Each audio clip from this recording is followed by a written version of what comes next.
శుక్రవారం నాడు పిఠాపురం నియోజకవర్గ ఇన్ఛార్జ్ తంగిళ్ల ఉదయ శ్రీనివాస్ ఆదేశాల మేరకు బుర్రా సూర్యప్రకాశ్రావు, ఉప్పాడ, సుబ్బంపేట, మాయాపట్నం, కొత్త కాలనీలలో 50 మందికి సంక్రాంతి కానుకగా బియ్యం, కూరగాయలు పంపిణీ చేశారు. వంక కొండబాబు, మేరుగా ఇజ్రాయిల్, సూరాడ శ్రీను, దొడ్డి దుర్గాప్రసాద్ ఆధ్వర్యంలో ఈ కార్యక్రమం జరిగింది. ఈ కార్యక్రమంలో పిండి శ్రీను, బుర్రా సూర్యప్రకాశ్రావు, స్టైల్స్ బాబ్జీ, పెద్దిరెడ్ల భీమేశ్వరరావు, బీసీ నాయకుడు వై శ్రీనివాస్, పెంకే జగదీష్, ముప్పన రత్నం, మారవతు సూరిబాబు, బెజవాడ రామకృష్ణ, గింజాల మహాలక్ష్మి, కొప్పిశెట్టి దేవి, విజ్జాడ దుర్గాదేవి, పెనుమొచ్చు రమాదేవి మరియు సూరాడ శ్రీను, దీని సోలోమాను, మేరుగు బాలు,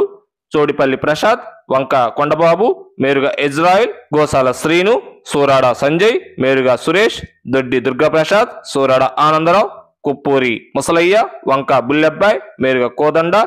మోసా శ్రీను, చొక్కా దావీద్, చొక్కా రాజు, బొందు డేవిడ్, బొందు గణేష్, సూరాడ జైబాబు, సూరాడ విజయ్, మైపల్లి రాజు మరియు పిఎస్ఎన్ మూర్తి, జన సైనికులు తదితరులు పాల్గొన్నారు.